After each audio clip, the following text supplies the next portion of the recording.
그리고 이제 제일 중요한 것 중에 하나가 이제 고정저축 확보하기 위해서 이제 현금 흐름을 파악하는 건데, 이거는 제가 이제 실제 상담을 하면서 활용하는 양식을 그냥 캡처해 왔어요. 이제 여러분들의 자료를 제가 받지 못했기 때문에 여기다 입력은 하지 않았지만, 제가 실제 사람들 상담하면서는 자료를 다 받으면서 여기다가 하나씩 입력해서 하나씩 피드백을 드려요.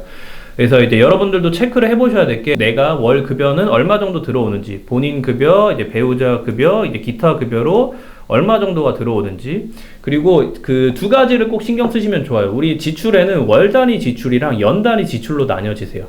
월 단위 지출들은 다 들어보셨을 거예요. 뭐 관리비, 부채상환금, 보험료, 부모님, 교통비, 통신비, 생활비, 용돈, 여가비, 교육비, 이 한 10개의 범주를 크게 벗어나시진 않을 거예요. 그리고 또 중요한 게 연단위 지출들도 무조건 신경 쓰셔야 돼요. 연단위 지출들 직장인들 무조건 나가는데 생각보다 신경 안 쓰고 그냥 급여 들어오는 거나 아니면 있는 돈으로 편하게 쓰는 분들 계신데, 현금으로 되게 꼬일 수밖에 없으세요. 휴가비, 명절, 가족경조사, 지인경조사, 자동차, 재산세, 기부금, 이제 의료비, 미용, 운동 이런 것들 다 1년에 하고 보게 되면 꽤 많이 나가거든요. 그래서 이런 것들 취합을 하고 보면은 저축을 얼마큼 하는지도 나올 거고, 결국 중요한 거는 이제 파악되지 않는 지출들이 나오세요. 어떤 분들은 100만 원이 비는 분들도 있고, 어떤 분들은 100만 원이 오버하는 분들도 있어요.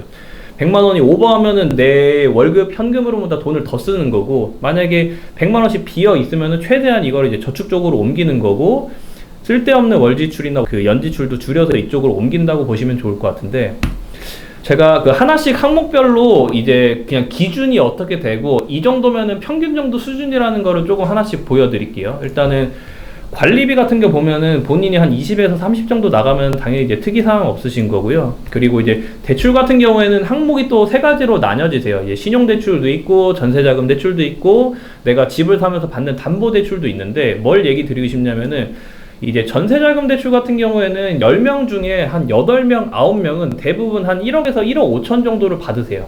전세자금 대출을 1억에서 1억 5천 정도를 받는 이유는 뭐냐면은, 우리가 월세를 살다가 너무 주거비용이 많이 나가기 때문에 그거를 다운시키기 위해서 전세로 옮기는 거잖아요. 그래서 대부분은 1억에서 1억 5천을 받는데, 실제 10명 중에 한두 명 정도가 막 전세자금으로 2억 5천, 3억, 4억을 받는 분들도 계세요. 그러면은 전세자금 대출 이자만으로 한 달에 막 100씩 나가시는 분들도 계시거든요.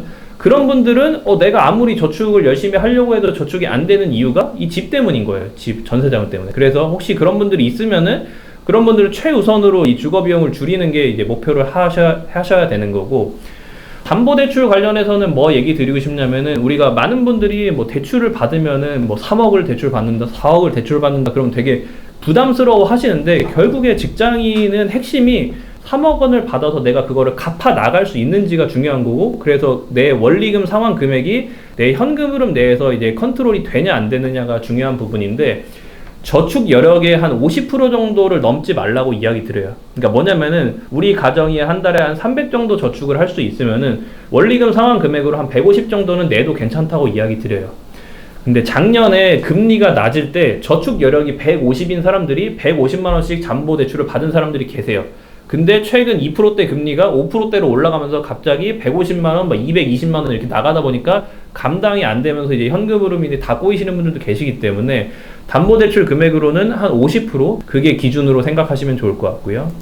그리고 이제 보험료 같은 경우에는 미혼이면은 10만원 전후면은 괜찮고요. 만약에 자녀가 있어가지고 나는 사망보험도 우리 가정은 필요할 것 같다, 그러면 3, 4인 가정에 4, 50만원 이내면은 괜찮아요. 이게 절대적인 금액이 이렇게 되는 거고, 그렇게 좋게 해가지고 4, 50만원 이내면은 괜찮다고 이야기 드릴 것 같고, 그리고 또 이제 상담하면서 제일 많이 이야기하는 거는 이 세 가지예요, 사실은.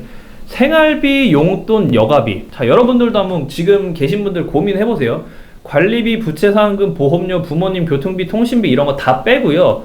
생활비, 용돈, 여가비. 내가 회사에 출근해서 점심 먹고, 퇴근해서 저녁 먹고, 주말에 뭐 친구들 만나고 이런 걸로 얼마 정도 쓰는 게 재무적으로 관리가 된 사람들일까요? 생활비, 용돈, 여가비에서 한 달에 한 50? 한 달에 100? 한 달에 150? 200? 재무적으로 그 관리가 되는 분들 평균적으로 얘기 드리면은, 미혼 남자분들 기준으로는 한 60, 70 정도 쓰세요.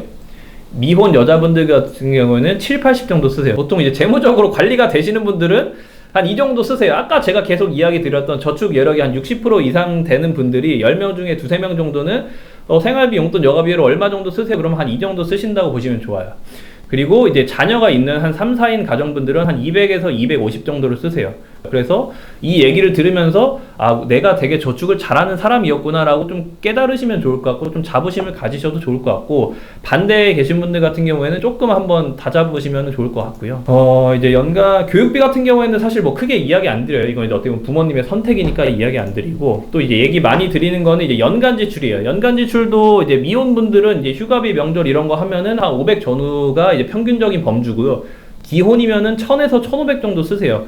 이게 딱 떨어질 수는 없지만 대략적으로 한번 내가 1년에 작년에 뭐 휴가를 몇 번 갔는지, 경조사를 몇 번 썼고, 부모님한테 명절에 뭐 얼마씩 드렸는지 이런 걸 한번 대략적으로 스케치 해보세요. 그러면은 내가 평균 정도 범주인지, 적게 쓰는지 많이 쓰는지 조금 어느 정도 가이드가 쓰실 거예요. 그렇게 해가지고 얘기 드렸던 것처럼 적정 저축률은 이제 미혼이나 자녀 없는 분들은 한 60% 정도, 만약에 맞벌이다 혹은 자녀가 있다, 맞벌이고 자녀가 있다 이런 분들은 한 40% 이상 정도인 분들이 괜찮으신 거고, 여기 얘 보면은 외벌이가 없죠. 외벌이 분들은 거의 저축이 힘드신 거는 뭐 저도 잘 알고 있기 때문에 그래도 한 20%라도 저축을 할 수 있게끔 좀 하시면 좋을 것 같고, 그래서 여기 이제 여러 나이대 분들이 계시지만 내가 직장 이제 생활을 한 지 한 5년 이내나 7년 정도 이내다 그러면은 뭐 어떤 주식, 어떤 펀드, 어떤 코인을 할지 사실은 솔직히 까놓고 이야기 드리면은 그거를 얼마나 잘 고른다고 해서 여러분들의 인생이 정말 바뀌시지 않을 거예요. 아무리 여러분들이 에코프로를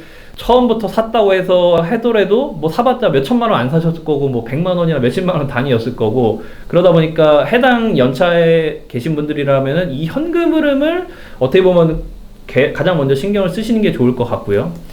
그리고 두 번째, 만약에 한 내가 30대 중후반이나 40대 분들 같은 경우에도 이 현금 흐름은 반드시 파악을 하셔야 돼요. 왜 파악을 하셔야 되냐면은 이분들은 본격적으로 이제 뭐 대출 같은 거를 활용해서 집을 이제 이사를 가든지 집을 사셔야 되는 분들이고, 은퇴자금, 은퇴 준비를 하셔야 되는 분들인데, 제가 아까도 대출 잠깐 이야기 드렸는데, 요즘에는 뭐 아실지 모르겠지만 여러분들도 머릿속으로 억당 50만 원이라고 생각하시면 좋아요. 그게 무슨 말이냐면은 내가 3억 정도 담보대출을 받아서 이제 한 달에 상환하는 금액이 3억에 144만 원 정도. 그러니까 이제 150만 원 조금 안 되는 거죠.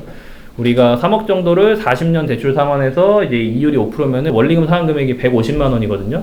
우리 부부가 현금 흐름을 쫙 계산을 해봤는데 한 300 정도 저축 여력이 남아요. 그런 분들 같은 경우에는 말씀하신 것처럼 3억 정도 대출 받아서 조금 더 좋은 집으로, 조금 더 좋은 부동산으로 이사 가는 거는 너무 당연한 거고, 그렇게 하셔도 되고, 웬만하면 그렇게 좀 하시면 좋을 것 같거든요. 그래서 그렇게 실행을 할지 말지는 결국 현금 흐름이 견고해져야지만 할 수 있으니까 그런 거고, 그리고 이제 은퇴자금 같은 경우에도 준비하셔야 된다는 거는 다들 인지는 하고 있는데 막상 실행을 못하는 이유가 뭔가 다른 어떤 외부적인 변수가 있을 때 현금 흐름이 꼬이면 어떨까, 이런 것 때문이거든요. 근데 만약에 우리 가정이 뭐 내가 한 달에 한 50만 원씩 남아요. 40세 남자가 한 달에 그냥 연금으로 50만 원씩 준비하잖아요. 그러면은 15년 내면은 이제 80만 원씩 받고, 20년 내면은 100만 원씩 받아요. 그러니까 아까도 제가 부업 얘기 잠깐 해드렸는데, 그냥 내가 뭐 어떤 부업이나 이런 걸로 50만 원씩 더 저축을 할 수 있거나, 아니면은 뭐 현금을 50씩 남아서 연금 하게 되면은 이렇게 한 달에 80만 원, 100만 원씩 더 받으실 수 있거든요. 그래서 반드시 해당 나이대 분들도 현금 흐름 체크를 해보시면 좋을 것 같고, 그리고 50대 분들도 마찬가지로 현금 흐름은 꼭 한번 파악을 해보셔야 돼요. 왜냐면은 은퇴 이후에 생활 수준을 가늠해 보실 수가 있어요. 여기 뭐 50대 분들도 계실 거고 30대, 40대 분들도 계실 텐데, 많은 분들이 저한테 상담을 받으면서 제일 많이 물어보는 질문 중에 하나가 이거 물어봐요. 은퇴 자금으로 얼마 정도가 필요해요? 이렇게 많이 물어보시거든요. 그러면 저는 항상 답변 드리는 게 있어요. 그거를 왜 저한테 물어보세요? 라고 제가 되묻거든요. 왜냐면은 사람마다 생활 수준이 다 다르시잖아요. 우리가 막 언론에서 평균적으로 뭐 300 쓴다, 200 쓴다, 뭐 400 쓴다 이런 얘기 있지만 그거는 평균이에요. 나라는 사람의 생활 수준은 다 다르잖아요. 그러니까 뭘 얘기 드리고 싶냐면은 여러분들이 은퇴한다고 해서 현재 쓰고 있는 생활 수준이 크게 바뀔 거라고 생각을 안 하시면 좋을 것 같아요. 살고 있는 아파트에서 나가실 거예요? 아니시잖아요. 그냥 살고 있는데 계속 사니까 관리비 똑같이 나가세요. 물론 부채 상환금 같은 경우는 어느 정도 줄겠죠. 뭐 보험료나 뭐 부모님이나 자녀 교통비, 통신비 나가는 거 거의 비슷하고요. 교육비 같은 거 좀 줄 수 있어요. 근데 은퇴하게 되면은 여가비 같은 게 늘어나고 병원비나 건보료 이런 것들 늘어나요. 그래서 현재 생활 수준에서 한 뭐 100, 200 정도 주는 수준이지 그렇게 크게 많이 줄지 않아요. 그리고 또 중요한 게 지금은 여러분들이 이런 연 단위 지출들을 휴가, 명절, 경조사 이런 것들을 아마 성과상여금도 뭐 1년에 300, 500, 1000 정도 받으시면 편하게 쓰실 텐데, 은퇴하면은 아무도 성과상여금 안 줘요. 그러면 이런 것도 월 평균 내면 한 달에 100이거든요. 그러면은 결국 지금 쓰는 생활 수준이랑 크게 다르시지 않아요. 그래서 이런 것들도 꼭 40대든 50대든 체크를 해보시면 좋을 것 같아요. 제가 너무 약간 뭔가 뭐라고 하지, 암울한 얘기만 자꾸 하는 것 같은데 이게 그런 거는 아니고 그냥 현실적인 이야기를 해드리는 거라고 생각하시면 좋을 것 같아요. 그래서 이제 일단은 이렇게 파악을 하는 게 1번이라고 보시면 좋을 것 같고, 두 번째로는 이제 고정지출 같은 거를 좀 줄여 보실 거예요. 이제 직장인들한테 3대 고정지출은 3가지 있으세요. 이제 주거비랑요, 세금이랑 이제 보험이 있으세요.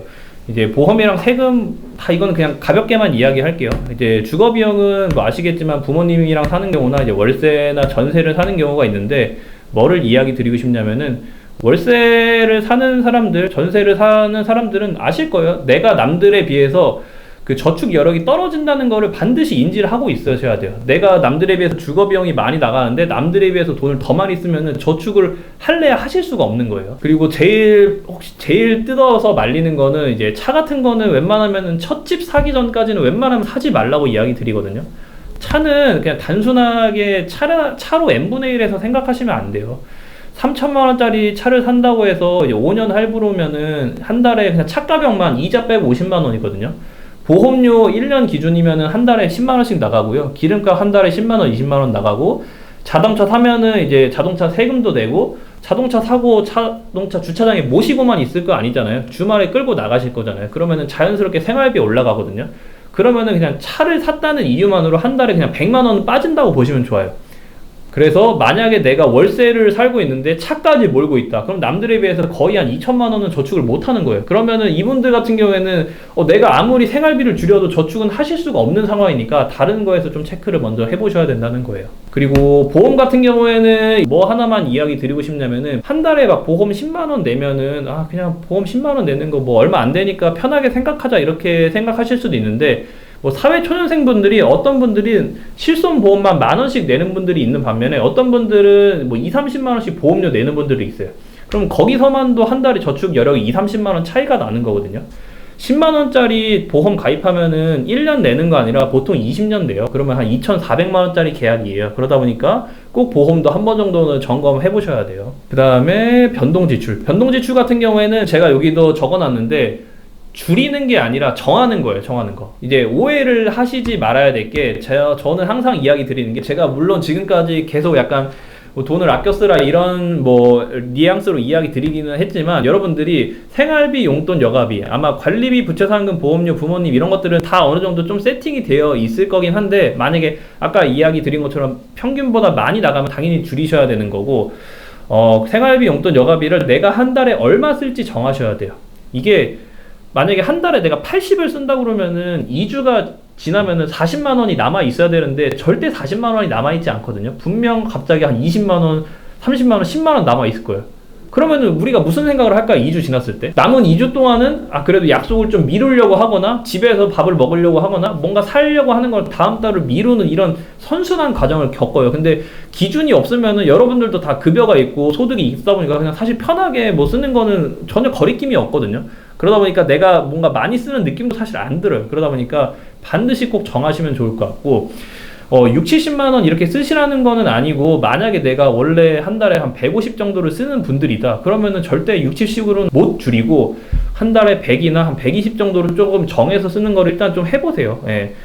한번 올라간 생활 수준은 절대 내려올 수가 없기 때문에, 사회초년생인 분들은 일단 꽉꽉꽉 누르는 약간 뭐 연습이나 습관을 사실 들이시면 좋을 것 같고, 연간 지출도 마찬가지예요. 요즘에는 파킹 통장 같은 거 잘 되어 있으니까, 저는 보통 이제 계획 같은 거 세워드릴 때 연초에 성과상여금이 만약에 한 500만원, 1000만원 정도 나오는 회사다 그러면은 500만원 받았을 때 뭐 파킹 통장에 넣어두라고 이야기 드리거든요. 요즘에는 뭐 카카오뱅크 세이프박스나 토스 이런 거 파킹 통장 잘 되어 있으니까 거기다가 1000만원 넣어주고, 이제 거기 안에서 휴가비, 경조사 이런 것들은 쭉 꺼내서 끝내버리는 거예요. 그러면은 월 급여는 월 지출과 월 저축으로 딱 끝낼 수가 있거든요. 이런 것까지 월 단위로 녹여서 쓰면은 현금은 관리가 전혀 안 되세요. 그래서 꼭 정하시면 좋을 것 같아요. 정하시면. 그래서 결국에 중요한 거는 교집합인 것 같습니다. 교집합. 이게 사람들 만나보면은 어떤 거는 잘해요는 사실은 큰 의미가 없고, 같이 다 잘해야 돼요. 그러니까 어떤 분들은 주거 비용이 많이 나가고 자동차도 보유하고 있고 연말정산도 추진당하고 보험료도 많이 나가고 생활비도 많이 나간다. 그러면은 어쩔 수 없이 이제 아까 저축을 상대적으로 많이 못하는 A 유형의 사람일 수밖에 없는 거고, 반대로 어떤 분들은 주거 비용도 적게 나가고 대중교통 타고 다니고 연말정산 환급 받고 보험료나 생활비 이런 것들이 낮으면은 저축 여력이 상대적으로 높은 B 유형에 있는 사람이기 때문에 일단 여러분들도 내가 일단 어디 유형에 있는 사람인지, 그리고 내가 어떻게 보면 하나씩 줄일 수 있는지 이거를 먼저 체크해 보시면 좋을 것 같아요.